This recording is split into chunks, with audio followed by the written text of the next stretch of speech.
حضرت عبد المطلب کی پشت میں پہنچا۔ اللہ تعالیٰ نے انہیں 10 بیٹے عطا فرمائے۔ انہوں نے منت مانی تھی، اے اللہ اگر تو مجھے 10 بیٹے دے اور وہ جوان ہوں، تنو مند ہوں، تو میں ایک بیٹا تیرے راستے میں قربان کروں گا۔ جب حضرت عبداللہ جو کہ حضرت عبد المطلب کے چھوٹے فرزند تھے، ان کی عمر 18 سال ہوئی تو حضرت عبد المطلب کو اپنی منت یاد آئی۔ انہوں نے اپنے 10 بیٹوں کو بلایا، کہا بیٹا میں نے کعبہ کے رب سے یہ وعدہ کیا ہے کہ اللہ مجھے اگر 10 بیٹے دے گا تو میں ایک بیٹا اللہ کی راہ میں قربان کروں گا۔ اب تم بتاؤ تمہاری رائے کیا ہے؟ کہانی حرم کی پھر دوبارہ دہرائی جا رہی ہے۔ کہا رائے بتاؤ۔ 10 کے 10 بیٹوں نے گردن خم کر دی۔ کہا ایک بیٹے کو ذبح کرنا ہے۔ کہا جس کو چاہو۔ کہا نہیں میں قرعہ ڈالتا ہوں۔ جب قرعہ ڈالا تو حضرت عبداللہ کے نام قرعہ نکل آیا۔ فرشتے پھر دم بخود تھے، مالک تو نے اس کی پشت میں امانت رکھی ہے اور آج اس کو بھی ذبح کیا جائے گا۔ کائنات پر پھر کوہرام مچنے لگا۔ حضرت عبد المطلب آستینے چڑھا رہے ہیں، ہاتھ کے اندر چھری ہے۔ یہ خبر پورے مکے میں پھیل گئی، سارے سردار دوڑے آئے۔ کہا عبد المطلب یہ رسم تو نہ ڈالو، اس کا ادا کرنا مشکل ہو جائے گا۔ کہا میں نے کعبے کے رب سے یہ منت مانی تھی اور اللہ نے وہ منت پوری کر دی۔ اب میں تو جب قرعہ نکالا تو میرے اس فرزند کے نام قرعہ نکل آیا، میں اس منت کو ہر صورت میں پورا کروں گا۔ لوگ اکٹھے ہو گئے، منت سماجت کر رہے ہیں، لیکن حضرت سیدنا عبد المطلب ہر صورت میں اپنی اس منت کو پورا کرنے کے لیے مصر ہیں۔ پھر کہا کہ حجاز کی حرافہ اس کے پاس چلتے ہیں اور جا کے اس کے سامنے یہ مسئلہ رکھتے ہیں۔ بعض نے لکھا کہ حجر کی کہنا کے پاس جاتے ہیں۔ با اختلاف روایات وہ حجاز کی حرافہ کے پاس پہنچے۔ جب اس کا پتہ کیا تو وہ خیبر میں تھی، تو اس کے پاس سارے سردار اکٹھے ہو کے گئے کہ اس طرح ہمارے سردار نے منت مانی تھی تو اب وہ بیٹے کو ذبح کرنے کے لیے تیار ہے، تو تم بتاؤ کس کے بارے میں ہمیں کیا کرنا چاہیے۔ اس نے کہا کل آنا، میرا تابعی آئے گا تو میں اسے پوچھوں گی، جو مجھے کہے گا میں تمہیں بتا دوں گی۔ اگلے دن یہ سردار پھر اس حرافہ کے پاس پہنچے۔ اس نے کہا کہ میرا تابعی آیا تھا، پہلے تم یہ بتاؤ کہ تمہارے ہاں کسی شخص کی دیت کتنی ہے؟ جو شخص مقتول ہو اس کی دیت قاتل کتنی دیتا ہے؟ انہوں نے کہا 10 اونٹ۔ کہا جاؤ پھر ایک طرف 10 اونٹ رکھو اور ایک طرف عبداللہ کا نام رکھو اور قرعہ ڈالو۔ اگر 10 اونٹوں کی طرف قرعہ نکل آیا تو 10 اونٹ ذبح کر دینا، اور اگر عبداللہ کی طرف نام نکل آیا پھر دوبارہ 10 اونٹ ادھر اور رکھنا، 20 رکھنا، اور اس طرح اونٹ 10-10 بڑھاتے جانا۔ جب قرعہ عبداللہ کے نام سے ہٹ کر اونٹوں کی طرف نکلا تو پھر اتنے اونٹ ذبح کر دینا۔ میرے تابعی نے یہی حل بتایا ہے۔ کہا ٹھیک۔ آئے اور آ کے ساری بات سنائی۔ 10 اونٹ ایک سمت رکھے گئے اور حضرت عبداللہ کا نام ایک سمت رکھا گیا۔ جب قرعہ نکالا تو حضرت عبداللہ کے نام نکلا۔ پھر 20 اونٹ رکھے گئے، پھر قرعہ نکالا تو حضرت عبداللہ کے نام نکلا۔ پھر 30 اونٹ رکھے گئے، قرعہ حضرت عبداللہ کے نام نکل رہا ہے۔ 40 اونٹ رکھے گئے، 50 رکھے گئے، 60، 70، یہاں تک کہ 100 اونٹ رکھے گئے۔ 100 اونٹ جب ادھر ہو گئے، اب قرعہ نکالا تو اونٹوں کے نام نکل آیا۔ سارے خوش ہو گئے کہ اب قرعہ اونٹوں کے نام نکل آیا، عبداللہ کی جان بچ گئی۔ لیکن حضرت عبد المطلب فرمانے لگے کہ میں ایسا نہیں کروں گا۔ کہا کیا کرو گے؟ کہا ایک مرتبہ نکلا ہے، 3 مرتبہ قرعہ ڈالو۔ اگر تینوں مرتبہ عبداللہ کے نام کی بجائے اونٹوں کے نام نکلا تو پھر میں سمجھوں گا کہ اللہ کی طرف سے یہی مرضی ہے، ورنہ میں اپنے بیٹے کی گردن پہ چھری رکھ دوں گا۔ اللہ اکبر! مکے کے اندر سردار بھی دعائیں مانگ رہے ہیں۔ اللہ اکبر! ام ایمن بھی دعا مانگ رہی ہے، مکے کے پربت دعائیں مانگ رہے ہیں، کائنات کا ذرہ ذرہ دعائیں مانگ رہے ہیں۔ قرعہ جب ڈالا گیا تو دوسری مرتبہ بھی قرعہ اونٹوں کے نام نکلا۔ اب تیسری مرتبہ جب قرہ ڈالا گیا تو ہر ایک کا دل دھڑک رہا ہے. حضرت عبد المطلب تیار ہیں. کہا اگر تیسری مرتبہ بھی قرہ اونٹوں کے نام نہ نکلا تو میں اپنے بیٹے کی گردن پہ چھری پھیروں گا، چونکہ میں نے کعبے کے رب سے منت مانی ہوئی ہے. جب تیسری مرتبہ قرہ ڈالا گیا تو وہ بھی اونٹوں کے نام نکلا. 100 اونٹ ذبح کر دیے گئے. حضرت عبداللہ جو کہ حضور کی امانت کے امانت دار تھے، ان کی زندگی محفوظ ہوئی. حضور علیہ السلام فرمایا کرتے تھے آنا ابن الذبیحین، لوگوں میں 2 ذبیحوں کا بیٹا ہوں. ایک ذبیح اسماعیل علیہ السلام ہے اور ایک ذبیح میرے والد حضرت عبداللہ رضی اللہ تعالیٰ عنہ. جلدی سے حضرت عبداللہ کی شادی کی گئی. حضرت آمنہ سلام اللہ علیہا آپ سے نکاح ہوا. شادی کو ابھی چند ماہ ہی گزرے تھے کہ حضرت عبداللہ رضی اللہ تعالی عنہ شام کی طرف تجارت کی غرض سے گئے. واپس جب مدینہ طیبہ پہنچے تو ان کی طبیعت خراب ہو گئی. تو وہ چند لمحے چند دن وہاں رک گئے.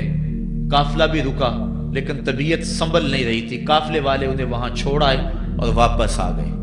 کچھ دنوں کے بعد خبر پہنچی کہ حضرت عبداللہ رضی اللہ تعالیٰ عنہ کا مدینے میں انتقال ہو گیا ہے. حضور علیہ السلام شکم مادر میں.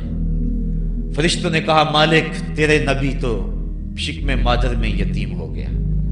اے اللہ تیرا نبی تو شکم مادر میں یتیم ہو گیا. آواز آئی آنا حافظہ و آنا ناصرہ و آنا کافلہ. تم کیوں پریشان ہوتے ہو؟ میں اس کی حفاظت بھی کروں گا، اس کی مدد بھی کروں گا، اس کی کفالت بھی کروں گا. حضرت آمنہ سلام اللہ علیہا کے دل میں یہ خیال تھا کہ میں اپنے شوہر نامدار جس کے چہرے کو ابھی میں نے جی بھر کے دیکھا بھی نہیں تھا اس کی قبر پہ جاؤں. لیکن جو امانت تھی اس امانت کے تقاضے ان کو اس سفر سے روکتے رہے. حتیٰ کہ حضور کی ولادت ہوئی.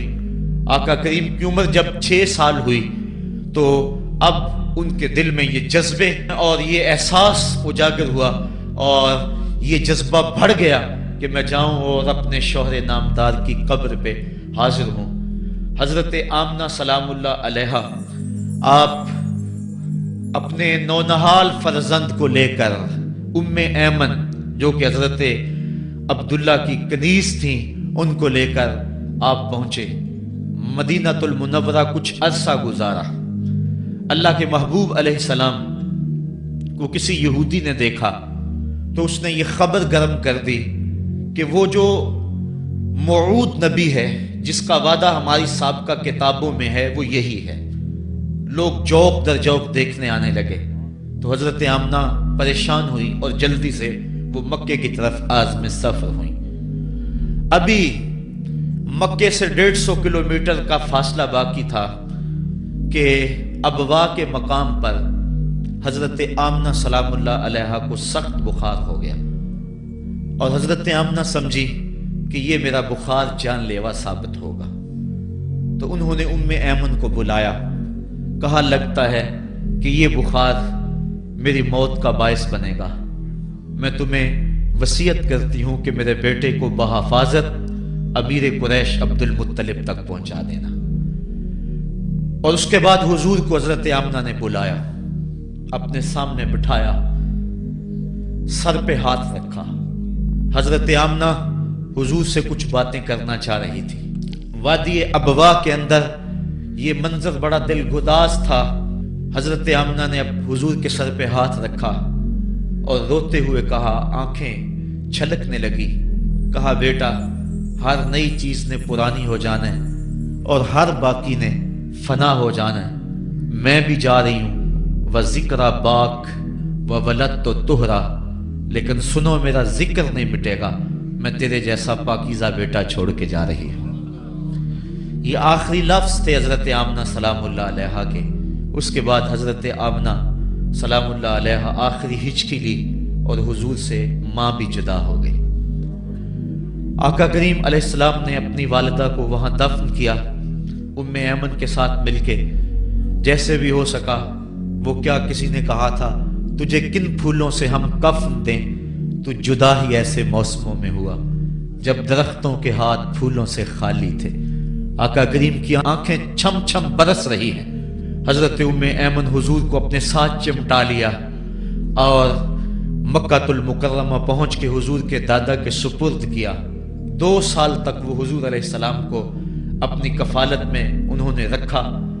کعبۃ اللہ کے سائے میں ان کی مسند بچتی تھی، اور ان کے بیٹوں میں سے اور قوم کے کسی فرد کو یہ ہمت نہیں ہوتی تھی کہ اس مسند کے اوپر بیٹھے، دور ہٹ کے بیٹھتے تھے، لیکن حضور جب آتے تو اس مسند کے اوپر چڑھ کے بیٹھ جاتے۔ حضور کے چچا اور حضور کے دیگر عزیز و اقارب کہتے کہ بیٹا نہ چڑھو، تو حضرت عبد المطلب کہتے رہنے دو، یہ بڑی شان والا بیٹا ہے۔ ان سے محبت کرتے، ان کو اپنے ساتھ سلاتے۔ 8 سال کی حضور کی عمر ہوئی کہ امیر قریش کا بھی انتقال ہو گیا۔ ابن حشام نے لکھا ہے کہ جب امیر قریش کا انتقال ہوا تو سوگ میں مکے کے بازار بند ہو گئے، پورا شہر جنازے میں امٹ آیا، لیکن 8 سال کا بچہ تھا، بلک بلک کے رو رہا تھا۔ آج وہ سایہ بھی اٹھ گیا۔ پھر چچا کی کفالت میں گئے، اور انہوں نے جس انداز سے کفالت کی اور محبتوں کا ثبوت دیا، وہ الفتوں کی ایک لمبی داستان ہے۔ 40 سال کی عمر ہوئی تو اللہ تعالیٰ نے حضور علیہ السلام کو نبوت کی ذمہ داریوں کے اعلان اور لوگوں تک پیغام حق کے ابلاغ کا حکم دیا۔ آقا کریم علیہ السلام جب پیغام حق لے کر میدان میں آئے تو گلی کوچوں اور بازاروں کے اندر مخالفتیں، نکتہ چینیاں، ناموافق حالات کے جکڑ اور مخالفتوں کی آندیاں چلنے لگیں۔ ابھی آپ سن رہے تھے کہ حضرت بلال حبشی کے ساتھ کیا سلوک کیا جاتا رہا، کس انداز کے ساتھ ان کے سینے پہ پتھر رکھ دیا جاتا۔ حضرت خباب بن ارد کے ساتھ کون سا سلوک کیا جاتا رہا، کون کون سے دکھ تھے جو روانہ رکھے گئے۔ حضرت زنیرہ، ان کے گلے کے اندر کوڑا ڈال کر کوڑے کی رسی کو تاؤ دیے گئے، یہاں تک کہ ان کی آنکھیں باہر آ گئیں اور آنکھوں کی روشنی جاتی رہی۔ ابو جہل بولا اب بلانا اپنے محمد کو جو تیری آنکھوں کی روشنی کو واپس کرے۔ زنیرہ نے ہاتھ پھیلا لیے اور کہا عرش کے رب، میں ان آنکھوں کا نور کیا میرے بدن کے ٹکڑے ٹکڑے ہو جاتے، کبھی بھی تیرے سے زندگی نہ مانگتی، لیکن اب تیرے نبی کی عزت کا سوال ہے، میری آنکھوں کی روشنی واپس کر دے۔ روایات میں آتا ہے کہ اللہ نے حضرت زنیرہ کی آنکھوں کی روشنی واپس کر دی۔ تکلیفیں آئیں، دکھ آئے۔ مکے کے چوک کے اندر حضرت سمیہ کو نیزہ مار کر ابو جہل نے شہید کیا۔ یہ اسلام کی پہلی شہیدہ تھی جن کا خون مکے کے ریگزار کے اندر گرا۔ حضرت یاسر کو شہید کیا گیا۔ یہ حضرت عمار ابن یاسر کے والد تھے اور سمیہ حضرت عمار ابن یاسر کی والدہ ماجدہ تھی۔ حضرت عمار ابن یاسر کو تختہ ستم پہ رکھا گیا اور انہیں کوڑوں سے ان کی تواضع کی گئی۔ آقا کریم آئے، عمار ابن یاسر دکھوں اور اذیتوں میں سے 2-4 تھے۔ آقا کریم نے سر پہ ہاتھ رکھا اور کہا صبرن آل یاسر، صبرن آل یاسر ان موعدکم الجنہ۔ کہا آل یاسر صبر کرو، آل یاسر صبر کرو، میں تمہیں جنت کا وعدہ دیتا ہوں۔ تکلیفیں آئیں، دکھ سہے۔ اس راستے کے اندر مکے کی گلیوں میں حضور کے ساتھ جو سلوک ہوا کون بھول سکتا ہے۔ کبھی کانٹے بچھ رہے ہیں، کبھی حضور کی راہوں میں گڑھے کھودے جا رہے ہیں، کبھی اوجریاں ڈالی جا رہی ہیں بدن اطہر کے اوپر۔ ابو لہب اپنے گھر کا کوڑا اٹھا کر حضور کی دہلیز پہ ڈال جاتا ہے۔ عقبہ بن ابی معیط حضور کے گلے کے اندر کپڑا ڈال کے اس کو تاؤ دیتا ہے۔ حضور فرماتے ہیں جتنے دکھ اس نے مجھے دیے کسی نے نہیں دیے۔ اذیتوں کی داستانیں رقم ہو رہی ہیں۔ آقا کریم علیہ السلام کے شفیق چچا بھی انتقال کر جاتے ہیں۔ جب گھر آتے تو اپنی زوجہ حضرت خدیجہ الکبریٰ سے دکھڑے کہتے، وہ بھی انتقال کر جاتی ہیں۔ اس سال کا نام عام الحزن رکھا جاتا ہے، دکھوں کا سال، مصیبتوں کا سال۔ آقا کریم بہت دل برداشتہ ہوئے قوم سے، پھر سوچا چل طائف چلتا ہوں اور طائف والوں کو پیغام حق دیتا ہوں، شاید میری آواز پر وہ لبیک کہہ دیں۔ 1 مہینے کا سفر کر کے حضرت زید بن حارثہ کو ساتھ لے کر طائف پہنچے۔